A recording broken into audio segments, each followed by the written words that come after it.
हाय learners. इस series की starting करने वाले हैं हम विद ऑर्गेनिक केमिस्ट्री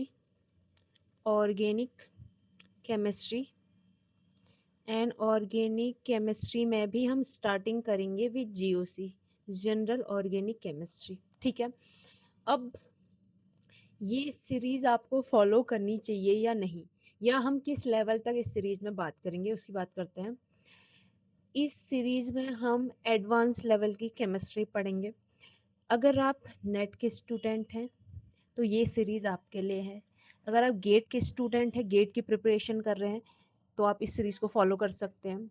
आप आईआईटी जेएम की प्रिपरेशन कर रहे हैं, आईआईटी जेएम की प्रिपरेशन कर रहे हैं, तब आप इस सीरीज़ को फॉलो कर सकते हैं। और आप किसी भी तरीके के हायर एजुकेशन में हायर जो एग्ज़ाम होते हैं किसी सब्जेक्ट रिलेटेड, उसकी प्रिपरेशन कर रहे हैं, तो आप जैसे टिफ़र वगैरह हो गया, तो आप इसको फॉलो कर सकते हैं। और अगर आप किसी स्टेट के असिस्टेंट प्रोफेसर की प्रिपरेशन कर रहे हैं, तब आप इसको फॉलो कर सकते हैं। ठीक है, क्योंकि हम यहाँ पर एडवांस लेवल की ऑर्गेनिक केमिस्ट्री पढ़ने वाले हैं। तो स्टार्ट करेंगे with GOC.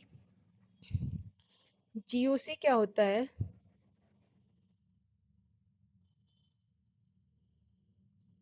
What is GOC? तो जीओसी की बात करेंगे। GOC is a pathway through which we can complete the reaction. GOC क्या है? GOC is a pathway is a pathway through which,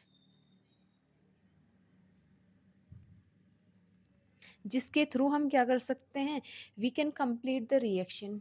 we can complete the reaction. We can complete the reaction.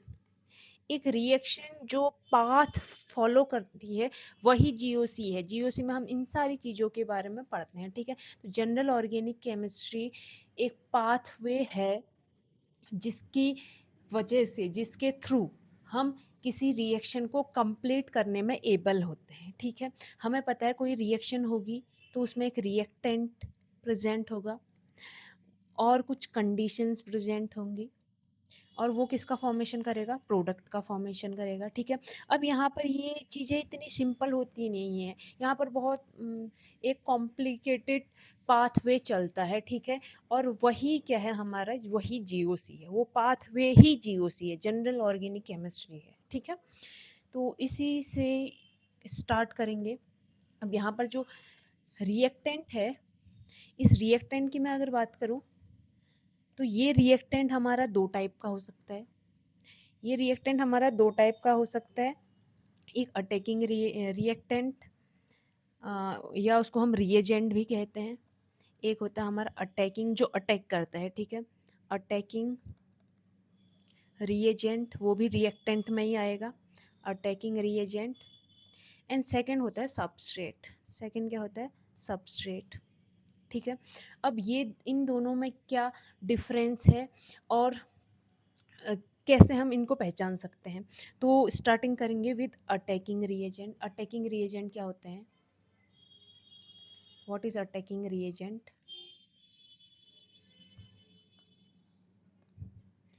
Attacking reagent, attacking reagent की बात करूं तो attacking reagent में हमारे आते हैं ऐसे रिएक्टेंट, या हम कहें अटैकिंग रिएजेंट, वो होते हैं जिनका नेचर, इनके नेचर की बात करूं तो इनका नेचर होता है अटैक करने का। दैट्स वाई हम इनको अटैकिंग नेचर कहते हैं। ठीक है। इनका नेचर क्या रहता है? अटैक करने का नेचर रहता है, अटैकिंग नेचर रहता है। ठीक है। और उस अटैकिंग नेचर का रीज़न होता है इनके पास प्रेजेंट चार्ज, क्योंकि ये चार्ज्ड स्पीसीज होते हैं। ठीक है। मैक्सिमम केसेस में ये चार्ज स्पीसीज होते हैं। जनरली, हर बार नहीं होगा, जनरली ये चार्ज स्पीसीज होते हैं। और चार्ज स्पीसीज होने की वजह से इनका जो नेचर है वो अटैकिंग नेचर रहता है। ठीक है। अब ये चार्ज स्पेसीज है होते हैं और ये करते क्या है, जो हमारा सबस्ट्रेट होता है, सबस्ट्रेट को जब आप देखोगे तो वो जो सबस्ट्रेट होता है वो सबस्ट्रेट जो होता है वो न्यूट्रल होता है, न्यूट्रल होता है। तो ये खुद तो रिएक्शन करने जाएगा नहीं, तो ये रिएक्शन तब करेगा जब कोई इसके पास आके इसको स्टिमुलाई करेगा। तो यहाँ पर जो चार्ज स्पीसीज है ये इस सबस्ट्रेट के पास जाते हैं और इसकी प्रेजेंस में यहाँ पर भी पोलराइजेशन देखने को मिलेगा, यहाँ पर भी पोलराइजेशन देखने को मिलेगा।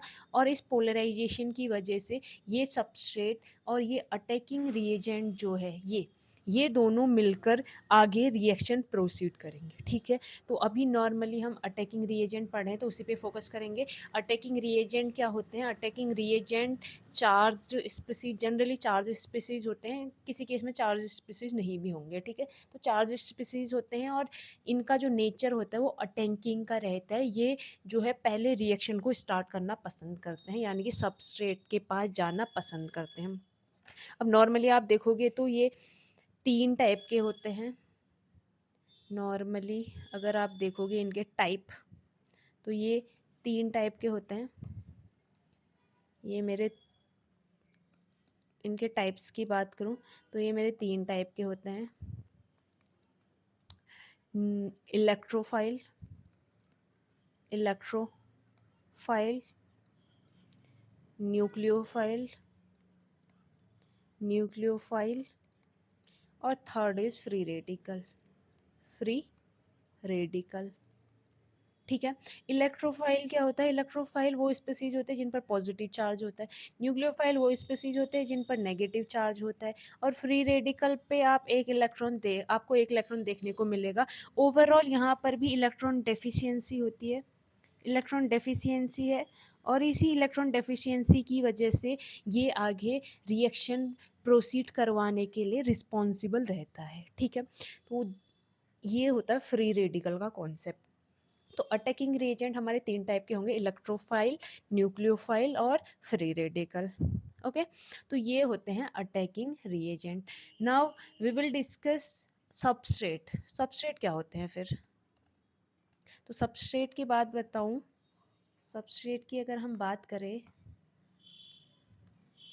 सबस्ट्रेट, तो सबस्ट्रेट जो होता है नॉर्मली या जनरली जो सबस्ट्रेट होते हैं ये हमारे न्यूट्रल इन नेचर होते हैं, न्यूट्रल इन नेचर होते हैं। ये रिएक्शन अगर ये न्यूट्रल है तो ये क्यों रिएक्शन करने जा रहे हैं? क्योंकि न्यूट्रल स्पीसीज तो स्टेबल होती है, तो ये रिएक्शन करने क्यों जाता है? तो ये इसके रिएक्शन करने के लिए 2 चीज़ें रिस्पॉन्सिबल होती है। एक तो अटैकिंग रिएजेंट, अटैकिंग रिएजेंट आपका यहाँ पर आ जाए, अटैकिंग रिएजेंट यहाँ अटैक करे, और अटैकिंग रिएजेंट की वजह से जो न्यूट्रल नेचर है इसका, इस ये न्यूट्रल एटम जो है इसकी प्रेजेंस में आकर पोलराइज हो जाता है। ये जो मॉलिक्यूल है जो पहले न्यूट्रल था, अब वो अटैकिंग रिएजेंट की वजह से वो मॉलिक्यूल पोलराइज हो जाता है। ठीक है, अब पोलराइज हो जाएगा तो पोलराइजेशन ही तो रिस्पॉन्सिबल होता है आगे रिएक्शन प्रोसीड करने के लिए, क्योंकि कोई रिएक्टेंट पोलराइज हो गया इसका मतलब अब वो रिएक्शन कर सकता है। ठीक है, और दूसरा क्या हो सकता है कि ये जो न्यूट्रल नेचर का सबस्ट्रेट है इसी में कुछ ऐसे फैक्टर आ जाए, कुछ ऐसे फैक्टर आ जाए जो इसको रिएक्शन करने के लिए रिस्पॉन्सिबल कर दे। ठीक है, जो इसको रिएक्शन करने के लिए कि भैया तुम जाओ अब रिएक्शन करो। तो ऐसे फैक्टर क्या हो सकते हैं? ऐसा फैक्टर हमारा हो सकता है इंडक्टिव इफेक्ट, इंडक्टिव इफेक्ट हो सकता है, या हमारा हो सकता है मीजोमेरिक इफेक्ट, मीजोमेरिक इफेक्ट, या हमारा हो सकता है हाइपर कॉन्जुगेशन इफेक्ट, या फिर हमारा हो सकता है electromeric effect, hyper conjugation effect, या इलेक्ट्रोमेरिक इंडक्टोमेरिक इफेक्ट भी हो सकता है, या इलेक्ट्रोमेरिक इफेक्ट। ठीक है, इन इफेक्ट्स की वजह से ये जो सबस्ट्रेट है वो आगे रिएक्शन करने चले जाता है, क्योंकि जैसे ही ये इफेक्ट्स इस सबस्ट्रेट पर अप्लाई होते हैं, आप इस सबस्ट्रेट में पोलराइजेशन देखेंगे, यहाँ पर पोलराइजेशन जनरेट हो जाता है, यहाँ पर पोलराइजेशन जनरेट हो जाता है, ठीक है। तो इस केस में यहाँ पर आपको पोलराइजेशन जनरेट होते हुए देखने को मिलेगा। तो यहाँ से ये चीज़ें हमारे समझ आती है कि भैया सबस्ट्रेट क्या है और अटैकिंग रिएजेंट क्या है किसी रिएक्शन में। मतलब किसी रिएक्शन में, क्योंकि हमें पता है रिएक्टेंट क्या होता है, रिएक्टेंट जो इनिशियल जो हमारी स्पीसीज है जो प्रोडक्ट का फॉर्मेशन करेगी उसको रिएजेंट कहते हैं, और वो रिएक्टेंट कहते हैं। और वो रिएक्टेंट भी दो टाइप का होता है, एक इसमें रिएजेंट आ जाता है जो कि अटैकिंग इन नेचर होता है, तो अटैकिंग रिएजेंट आ जाता है। दूसरा सबस्ट्रेट आ जाता है। अटैकिंग रिएजेंट की बात करेंगे तो अटैकिंग रिएजेंट जो होता है वो उसका नेचर अटैकिंग का रहता है, और वो चार्ज स्पीसीज रहती है जनरली। और ये तीन टाइप की हो सकती है, इलेक्ट्रोफाइल, न्यूक्लियोफाइल, फ्री रेडिकल। इनको आगे और डिस्कस करेंगे, इन चीज़ों को आगे और डिस्कस करेंगे। फिर उसके बाद सबस्ट्रेट देखते हैं। सबस्ट्रेट नॉर्मली न्यूट्रल नेचर का होता है, बट अटैकिंग रिएजेंट या किसी फैक्टर की वजह से उसमें पोलराइजेशन आ जाता है, और पोलराइजेशन के बाद वो रिएक्शन करने के एबल हो जाता है, ठीक है। और इसमें जो inductive effect, mesomeric effect, hyper conjugation effect या इलेक्ट्रोमेरिक इफेक्ट मैंने बताया है, इनको भी हम आगे डिस्कस करेंगे इसी चैप्टर में, ठीक है। अब हमने क्या देखा कि जैसे ही हमारा जो सबस्ट्रेट है उसमें अटैकिंग रिएजेंट आता है तो वो प्रोडक्ट का फॉर्मेशन करने लग जाएगा। अब एक एग्जांपल देख लेते हैं। जैसे एग्जांपल मैंने क्या ले लिया कि मेरे पास एक रिएक्टेंट था,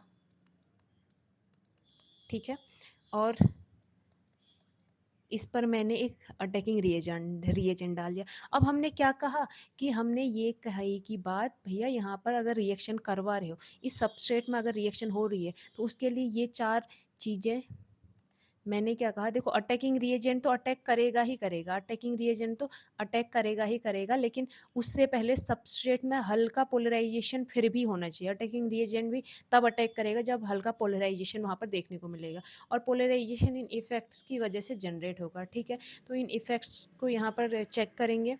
यहाँ पर देखो ऑक्सीजन इलेक्ट्रोनेगेटिव है, तो ऑक्सीजन इलेक्ट्रोनेगेटिव है तो क्या करेगा, ऑक्सीजन की इलेक्ट्रोनेगेटिविटी ज़्यादा होने की वजह से वो कार्बन से जो इलेक्ट्रॉन है अपनी साइड पुल करेगा, और कार्बन से इलेक्ट्रॉन अपनी साइड पुल करेगा, तो यहाँ पर पार्शियल पॉजिटिव आएगा, यहाँ पर पार्शियल नेगेटिव आएगा। अब न्यूक्लियोफाइल क्या है, इस पार्शियल पॉजिटिव देखो पोलराइजेशन जनरेट हो रहा है, ये मॉलिक्यूल पोलराइज हो गया है, तो इस पॉजिटिव पार्ट पर ये न्यूक्लियोफाइल अटैक करेगा, ठीक है, और आपको इस तरीके से प्रोडक्ट देखने को मिलेगा, R2 न्यूक्लियोफाइल, ठीक है। फिर बाद में क्या हो सकता है, ये नेगेटिव होने की वजह से अगर यहाँ पर कोई हमारा लिविंग ग्रुप है, इसको OR2 ऐसे मान ले, तो ये लिविंग ग्रुप यहाँ से निकल जाएगा और हमें प्रोडक्ट इस तरीके से मिलेगा। प्रोडक्ट पे अभी उतना फोकस मत करो, बस हमने ये चीज़ देखी कि रिएक्शन कैसे होती है, रिएक्शन में क्या क्या इंक्लूड होता है। तो रिएक्शन में ये हमारा सबस्ट्रेट है और ये हमारा अटैकिंग रिएजेंट है, ये हमारा अटैकिंग अटैक कर रहा है, तो ये हमारा क्या हो गया, अटैकिंग रिएजेंट हो गया, ठीक है।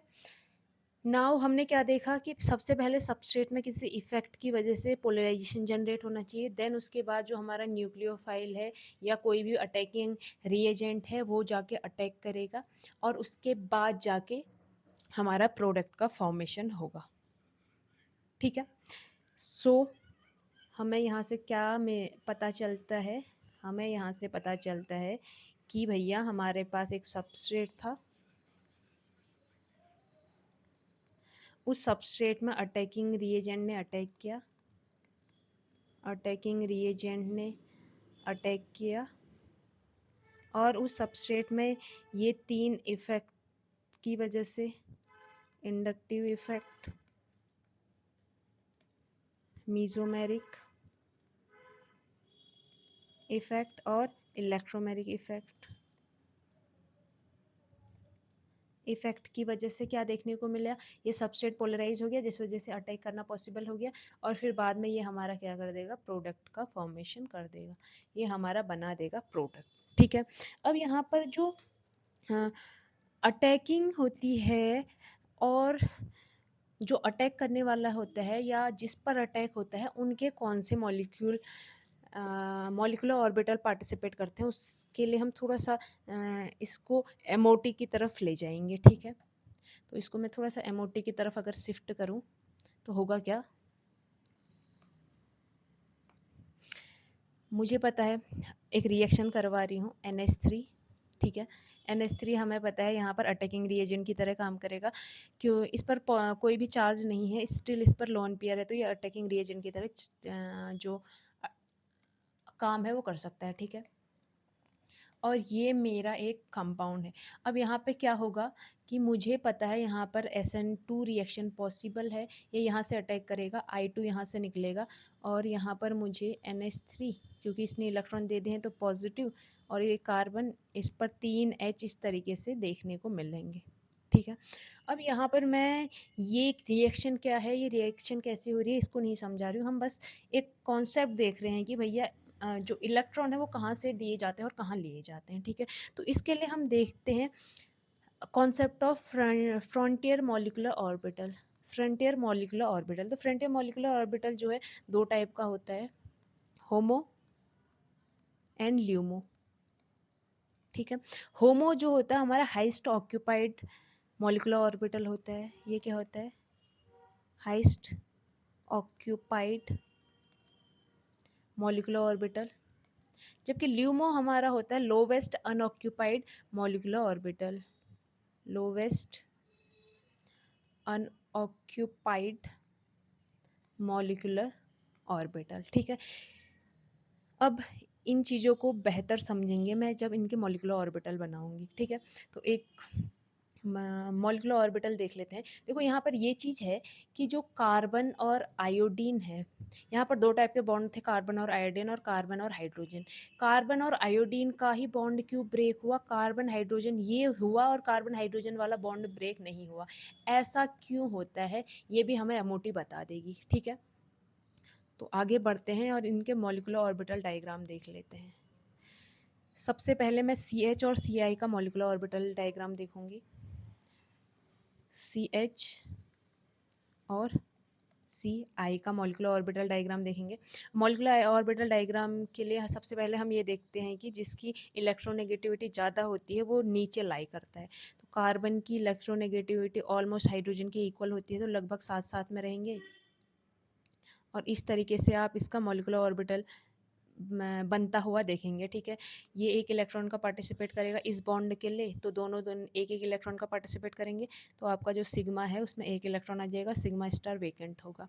अब क्योंकि क्योंकि जो कार्बन है और हाइड्रोजन है उनका साइज ऑलमोस्ट सेम है, तो ये स्टेबल बॉन्ड का फॉर्मेशन करते हैं, स्टेबल बॉन्ड का फॉर्मेशन करते हैं। और स्टेबल बॉन्ड के फॉर्मेशन में जो ये वाला गैप होता है, ये जो गैप है, ये गैप ज़्यादा रहता है, ये जो गैप है ये क्या होगा, ज़्यादा रहेगा, क्योंकि जब भी आप MOT पढ़ेंगे तो आपको पता चलेगा कि स्टेबिलिटी कहीं पर आ रही है, तो ये जो गैप होता है ये ज़्यादा रहता है, ठीक है। But in the case of CI क्या होगा, आयोडीन जो है उसकी इलेक्ट्रोनेगेटिविटी ज़्यादा होगी, तो आयोडीन को हम नीचे रखेंगे, और कार्बन की इलेक्ट्रोनेगेटिविटी आयोडीन के कंपेरिजन में कम, ठीक है, तो कार्बन को मैं ऊपर रखूँगी। अब होगा क्या कि कार्बन और आयोडीन का जब आप स्ट्रक्चर देखोगे तो कार्बन छोटा, आयोडीन बहुत बड़ा, तो यहाँ पे जो बॉन्ड है ये स्टेबल नहीं होगा, ठीक है, अनस्टेबल होगा। ये जो कंपाउंड है, मतलब ये जो बॉन्ड है छोटे और बड़े के बीच में है, तो यहाँ पर स्टेबिलिटी उतनी होगी नहीं, अनस्टेबल होगा, तो ये जो गैप है ये कम होगा, ये जो गैप है ये आपको क्या देखने को मिलेगा, लो, ये जो गैप है वो कम होगा, ठीक है। अब यहाँ पर इलेक्ट्रॉन देखो, ये जो सिग्मा और ये जो सिग्मा बॉन्ड बना है एक एक इलेक्ट्रॉन की शेयरिंग से बना होगा, तो ये सिग्मा है, ये सिग्मा स्टार, इसका भी सिग्मा स्टार वेकेंट है क्योंकि एक एक इलेक्ट्रॉन ही दोनों ने दिया है, ठीक है। अब क्या होगा कि यहाँ पर NH3 जो है, देखो यहाँ पर इस रिएक्शन में, जिस रिएक्शन की मैं बात कर रही हूँ इसमें NH3 प्लस CH3I की हम बात कर रहे हैं। NH3 CH3I को इलेक्ट्रॉन दे रहा है, इसका मतलब इसका होमो पार्टिसिपेट करेगा, होमो हाईएस्ट ऑक्यूपाइड मॉलिक्यूलर ऑर्बिटल है, होमो से इलेक्ट्रॉन दिए जाते हैं और ल्यूमो में एक्सेप्ट किए जाते हैं, तो इसका ल्यूमो पार्टिसिपेट करेगा, ठीक है। तो एक चीज़ ध्यान रखना, होमो जो है वो हमारा हाईएस्ट ऑक्यूपाइड मॉलिक्यूलर ऑर्बिटल है, तो ये हमारा क्या होना चाहिए, इसकी एनर्जी ज़्यादा होनी चाहिए, इसकी एनर्जी क्या होनी चाहिए, ज़्यादा होनी चाहिए। जबकि ल्यूमो की बात कर रहे हैं तो देखो इसने होमो ने इलेक्ट्रॉन देने हैं, तो एनर्जी ज़्यादा होगी तो तभी तो इलेक्ट्रॉन देगा, लेकिन ल्यूमो ने इलेक्ट्रॉन एक्सेप्ट करने हैं तो इसकी एनर्जी कम होनी चाहिए, ठीक है। इसकी एनर्जी कम होगी तो इलेक्ट्रॉन ईजिली एक्सेप्ट होगा। ये जो है ये आपका न्यूक्लियस से दूर होना चाहिए, और ये जो है न्यूक्लियस के क्लोज होना चाहिए। क्यों? क्योंकि न्यूक्लियस ही तो इलेक्ट्रॉन एक्सेप्ट करेगा। ये जो है इलेक्ट्रॉन एक्सेप्ट करता है और ये इलेक्ट्रॉन डोनेट करता है, होमो इलेक्ट्रॉन डोनेट करता है, ठीक है। तो होमो इलेक्ट्रॉन डोनेट करता है, ल्यूमो एक्सेप्ट करता है, तो एक्सेप्ट करने वाली चीज़ न्यूक्लियस के क्लोज होनी चाहिए, क्योंकि न्यूक्लियस जो है वही तो इलेक्ट्रॉन्स को अपनी तरफ अट्रैक्ट करता है, ठीक है। तो दूसरे से इलेक्ट्रॉन अपनी तरफ खींचेगा, इसका मतलब क्या है कि इसकी एनर्जी जितनी कम होगी ये न्यूक्लियस के उतना पास होगा और उतना ईजिली इलेक्ट्रॉन को अपनी साइड लेगा, ठीक है। अब यहाँ पर जब मैं इस केस की बात कर रही हूँ तो ध्यान देना, इस केस में हम क्या पढ़ रहे हैं कि जो NH3 है इसका lone pair will act as HOMO, and जो CH3I है इसका जो CH3I है ये रिएजेंट सबस्ट्रेट है, तो ये इसका ल्यूमो पार्टिसिपेट करेगा और प्रोडक्ट का फॉर्मेशन करेगा। अब होगा क्या, मुझे पता है इसके दो टाइप के बॉन्ड हैं, देखो ये सिग्मा और ये सिग्मा स्टार है, ये है आपका CH बॉन्ड के लिए, ठीक है। और जबकि आई के केस में क्या है, आई के केस में हमें पता है कि इनके बीच का इसके बीच का गैप ज़्यादा है, तो लेकिन CI के केस में कार्बन और आयोडीन के बीच साइज़ डिफरेंस की वजह से जो बॉन्ड है वो उतना अच्छा बनेगा नहीं, तो इनका गैप कम हो जाएगा, तो ये तो नीचे ही लाई करेगा और ये क्या हो जाएगा, इतना नीचे आ जाएगा, ठीक है। अब इसका सिग्मा स्टार ये है, ये CI का केस है और इसका सिग्मा ये है। अब NH3 का तो ल्यूमो पार्टिसिपेट करेगा भैया, यहाँ यहाँ यहाँ कहीं होगा। NH3 का ये ल्यूमो पार्टिसिपेट कर रहा है, ये NH3 का लूमो है जिसमें 2 इलेक्ट्रॉन है। 2 इलेक्ट्रॉन को मैं इस तरीके से भी दिखा सकती हूँ। अब ये दोनों इलेक्ट्रॉन इस प्लेस पे आएंगे या इस प्लेस पे, मैंने क्या कहा, ल्यूमो जो है न्यूक्लियस के क्लोज होना चाहिए, न्यूक्लियस तो नीचे होगा ना, न्यूक्लियस सबसे नीचे है, उसके बाद ही तो ये ऑर्बिटल्स स्टार्ट हो रहे हैं, तो न्यूक्लियस के क्लोज ये है, ये न्यूक्लियस के क्लोज है, यहाँ तो दोनों में इलेक्ट्रॉन प्रेजेंट है, सिग्मा स्टार में आएगा, तो CH3 के इलेक्ट्रॉन CI के सिग्मा स्टार में आएंगे, क्योंकि ये जो है न्यूक्लियस से दूर है और ये न्यूक्लियस के नज़दीक है, ठीक है। इसी वजह से CI के सिग्मा स्टार में आएंगे, तो इसके सिग्मा स्टार में जैसे ही इलेक्ट्रॉन आएंगे इसका सिग्मा स्टार इसके सिग्मा को कैंसिल कर देगा और ये बॉन्ड ब्रेक हो जाएगा, समझ गए। तो इसी वजह से CH बॉन्ड ब्रेक ना होकर CI बॉन्ड ब्रेक होता है, और यहाँ पर जो NH3 है वो इससे लग जाएगा, क्योंकि आपने इलेक्ट्रॉन दिए तो पॉजिटिव हो जाएगा, समझ गए। तो यहाँ पर CI का बॉन्ड क्यों ब्रेक होता है, CH का क्यों नहीं होता है, उसका रीज़न रहता है कि जो CI का सिग्मा स्टार है उसकी एनर्जी कम रहती है, क्योंकि कार्बन और आयोडीन का बॉन्ड उतना स्ट्रॉन्ग होता नहीं है, ठीक है। अब एक और कॉन्सेप्ट यहाँ पर मैं इसी से रिलेटेड बता देते हैं, होमो और ल्यूमो से रिलेटेड। जैसे मैंने एक स्पीसीज़ ले ली, carbon double bond carbon, hydrogen hydrogen hydrogen hydrogen, और मैंने एक और ले लिया कार्बन ऑक्सीजन, ये लॉन पेयर है, ये 2 बॉन्ड बनाए हुए हैं, ठीक है। अब हमने ये देखना है कि ये दोनों, हमने क्या देखना है कि ये दोनों जब किसी इलेक्ट्रोफाइल के साथ रिएक्शन करते हैं तो किस तरीके से रिएक्शन देंगे। ये दोनों किसी इलेक्ट्रोफाइल के साथ रिएक्शन करने पर, BR ना लिखे, कोई इलेक्ट्रोफाइल ही ले लेती हूँ, किसी इलेक्ट्रोफाइल के साथ रिएक्शन करेंगे तो किस तरीके से रिएक्शन प्रोसीड करेंगे। अब हमें पता है कि ये जो यहाँ पर इलेक्ट्रॉन डोनेशन का काम है या पूरी रिएक्शन जो है वो MOT के थ्रू प्रोसीड होगी। तो MOT में 2 चीज़ें तो पहले से हमने पढ़ ली है, यहाँ पर फ्रंटियर मॉलिक्यूलर ऑर्बिटल का पार्टिसिपेशन होगा, ह्यूमो और ल्यूमो का, ठीक है। होमो और ल्यूमो का, होमो जो है हाई एनर्जी का केस होना चाहिए, हाई एनर्जी, और ल्यूमो लो एनर्जी का केस होना चाहिए। और जो होमो है इसके जो इलेक्ट्रॉन है न्यूक्लियस से दूर होने चाहिए, न्यूक्लियस जो है इससे इलेक्ट्रॉन इसके फार होने चाहिए, और इसके क्या होने चाहिए, क्लोज होने चाहिए, नियर होने चाहिए, ठीक है। ये इन दोनों की कंडीशंस हैं। अब मुझे क्या पता है, जैसे इसका केस बनाऊंगी तो सबसे पहले हमें पता है कि जो मॉलिक्यूलर ऑर्बिटल डायग्राम है उसमें सिग्मा आएगा, लेकिन इसमें पाई भी है तो पाई भी आएगा। फिर उसके बाद नॉन बॉन्डिंग, इसमें नॉन बॉन्डिंग है नहीं तो मैं सीधा नॉन बॉन्डिंग वाला डॉट ही छोड़ देती हूँ, और sigma pi star sigma, sigma pi, pi star और सिग्मा स्टार। ठीक है, ये इसके लिए मॉलिक्यूलर ऑर्बिटल है। इसकी बात करेंगे तो सिग्मा बॉन्ड है यहाँ पे, फिर पाई बॉन्ड है, नॉन बॉन्डिंग भी है, फिर pi sigma, sigma pi non bonding pi star और सिग्मा स्टार, ये इसके मॉलिक्यूलर ऑर्बिटल हैं। ठीक है, नाउ अब हमने क्या करना है, इलेक्ट्रॉन फिल करने हैं। तो हमें पता है कि इसके सिग्मा में इलेक्ट्रॉन है, पाई में इलेक्ट्रॉन है, यहाँ सिग्मा में इलेक्ट्रॉन है, पाई में इलेक्ट्रॉन है, नॉन बॉन्डिंग में इलेक्ट्रॉन है। अब देखो होमो और ल्यूमो का केस है। अब यहाँ तो भैया क्योंकि ये इलेक्ट्रोफाइल है तो ये कैसे बिहेव करेगा, इलेक्ट्रोफाइल हमारा यहाँ पे एज ए ल्यूमो बिहेव करेगा क्योंकि इसको इलेक्ट्रॉन चाहिए।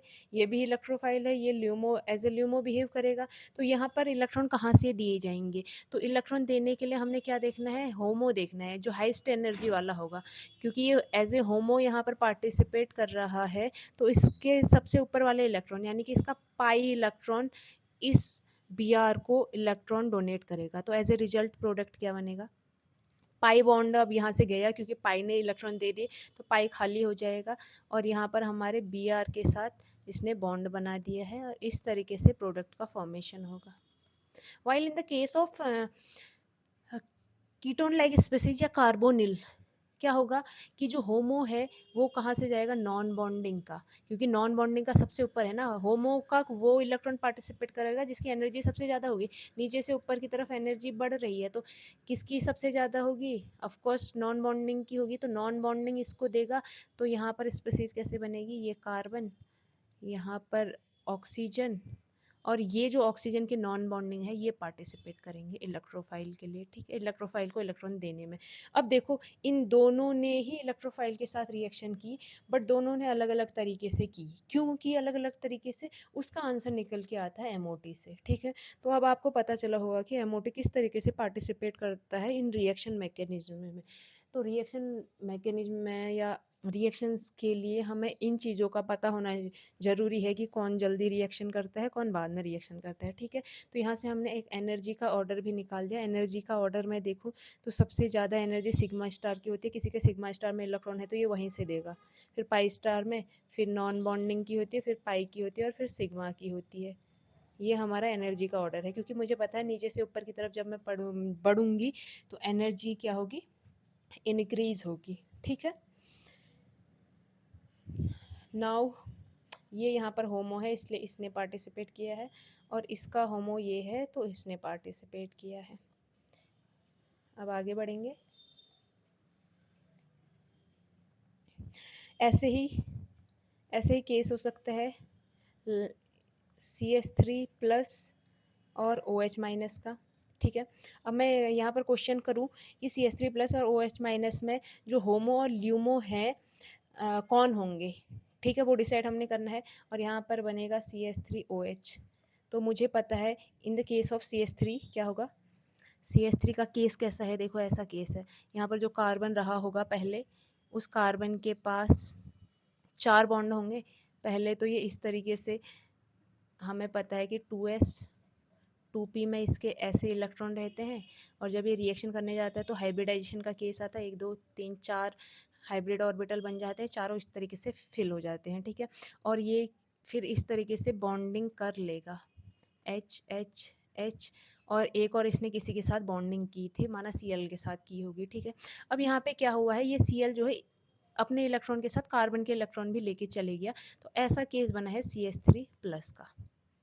अब ये केस जो CH3+ का बना है, इसमें आप यहाँ पर आप इलेक्ट्रॉन देखोगे तो S में एक, यहाँ पर एक एक्साइटेड होकर यहाँ गया था, तो यहाँ पर आपको देखने को मिलेगा कि P में 2 इलेक्ट्रॉन ही बच जाएंगे, क्योंकि अब इसके पास सिर्फ इसके जो वैलेंस सेल है वहाँ 4 इलेक्ट्रॉन होते हैं, एक इलेक्ट्रॉन दूसरा ले गया तो इसके वैलेंस में 3 इलेक्ट्रॉन बचेंगे, एक वेकेंट बच जाएगा, यानी कि एक P जो है अब यहाँ पे वेकेंट है। ठीक है, इसका मतलब ये तो इसका पॉजिटिव होना ही हमें बता रहा है कि ये ल्यूमो की तरह बिहेव करेगा और ये होमो की तरह बिहेव करेगा। ल्यूमो में भी इसका कौन सा ऑर्बिटल पार्टिसिपेट कर रहा है, vacant P orbital.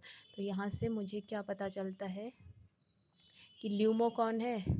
In for this reaction LUMO is, इस रिएक्शन के लिए ल्यूमो है पी वेकेंट पी ऑर्बिटल, ठीक है, पी ऑर्बिटल। और अब मैं होमो की बात करूँ तो ये होमो में ओ एच माइनस आएगा। इसका हमें पता है कि ओ एच माइनस का कौन सा बॉन्ड आएगा, सिग्मा बॉन्ड है यहाँ पर, पाई है नहीं तो नॉन बॉन्डिंग आएगा, फिर सिग्मा स्टार, ठीक है। इसके नॉन बॉन्डिंग में इलेक्ट्रॉन प्रेजेंट है, इसके सिग्मा में इलेक्ट्रॉन प्रेजेंट है, नॉन बॉन्डिंग में इलेक्ट्रॉन प्रेजेंट है, तो कहाँ से देगा, नॉन बॉन्डिंग से देगा। इसका मतलब इसका जो होमो होगा, इसका होमो होगा नॉन बॉन्डिंग ऑफ ओ। क्या होगा HOMO, non bonding of O H. O H का नॉन बॉन्डिंग पार्टिसिपेट कर रहा है, ठीक है। और ल्यूमो क्या है, पी ऑर्बिटल ऑफ कार्बन, ठीक है। तो इस तरीके से हम होमो और ल्यूमो पहचान सकते हैं कि होमो और ल्यूमो क्या होगा, और किस तरीके से कोई भी रिएक्टेंट यानी कि रिएजेंट, अटैकिंग रिएजेंट और सबस्ट्रेट किसी रिएक्शन में पार्टिसिपेट करते हैं। अब एक और एग्जांपल लेते हैं। जैसे एक कंपाउंड है CH2, इसको डायरेक्ट ऐसे ले लेती हूँ मैं। इस तरीके से एक कंपाउंड है,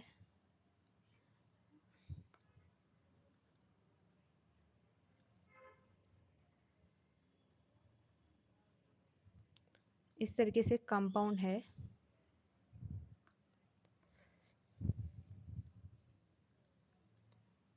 उसमें आपको कुछ पॉजिटिव चार्ज भी आपको देखने को मिल रहा है, आपको सिग्मा बॉन्ड्स भी देखने को मिल रहे हैं और पाई बॉन्ड भी देखने को मिल रहा है। मतलब कहने का मतलब है यहाँ पर अगर कोई अटैकिंग रिएजेंट आता है तो वो इस पॉइंट पर भी अटैक कर सकता है। यहाँ सिग्मा स्टार का केस है ये वाला, यहाँ भी अटैक कर सकता है, और यहाँ पाई स्टार है। देखो पाई होगा तो पाई स्टार प्रेजेंट होगा ही होगा, सिग्मा बॉन्ड होगा तो सिग्मा स्टार प्रेजेंट होगा ही होगा, ठीक है। तो इसका केस है। और यहाँ पर मैंने कोई न्यूक्लियोफाइल डाल दिया। अब हमने ये देखना है कि ये न्यूक्लियोफाइल कहाँ पर अटैक करेगा, ये न्यूक्लियोफाइल कहाँ अटैक करेगा। तो इस कंपाउंड के लिए मैं MOT बनाऊँ तो सिग्मा है, इसमें पाई है, फिर इसमें वेकेंट पी ऑर्बिटल भी है, pi star sigma star, sigma है, पाई है, वेकेंट पी ऑर्बिटल है, और पाई स्टार भी है और सिग्मा स्टार भी है, ठीक है। अब मुझे पता है सिग्मा में इलेक्ट्रॉन फिल है, पाई में इलेक्ट्रॉन फिल है, लेकिन वेकेंट जो पी ऑर्बिटल है ये वाला केस ये खाली है। अब हमें पता है कि न्यूक्लियोफाइल तो होमो की तरह बिहेव करेगा, और इसने बिहेव करना है ल्यूमो की तरह, इसने ल्यूमो की तरह बिहेव करना है। तो ल्यूमो के लिए हमें क्या चाहिए, लोवेस्ट अनऑक्यूपाइड, और लोवेस्ट अनऑक्यूपाइड कौन है, ये है, सबसे नीचे ये है, और अनऑक्यूपाइड यही है, तो लोवेस्ट अनऑक्यूपाइड यही तो होगा। ल्यूमो में क्या चाहिए होता है, सबसे नीचे अनऑक्यूपाइड और हाइस्ट में सबसे ऊपर ऑक्यूपाइड, ठीक है। ये होमो है, ये इसका होमो है, ठीक है। तो न्यूक्लियोफाइल का ल्यूमो अटैक करेगा, कहाँ पर अटैक करेगा, पी ऑर्बिटल में। तो यहाँ पर आपको प्रोडक्ट क्या देखने को मिलेगा, प्रोडक्ट में यहाँ पे न्यूक्लियोफाइल आ जाएगा, बाकी चीज़ें एज इट इज़ रहेंगी। अब आपको पता चला कि इस न्यूक्लियोफाइल ने यहाँ भी अटैक नहीं किया, इस न्यूक्लियोफाइल ने यहाँ भी अटैक नहीं किया। क्यों नहीं किया, क्योंकि MOT हमें इसका आंसर देती है। MOT हमें बताती है कि न्यूक्लियोफाइल या अटैकिंग रिएजेंट का हमेशा होमो पार्टिसिपेट करेगा, और जो भी हमारा सबस्ट्रेट होगा या फिर जो इलेक्ट्रॉन लेने वाला है उसका हमेशा लूमो पार्टिसिपेट करेगा, ठीक है। तो इस लेक्चर में इतना ही रखते हैं, इसको कंटिन्यू करेंगे नेक्स्ट लेक्चर में। Thank you so much for watching the complete video. Bye.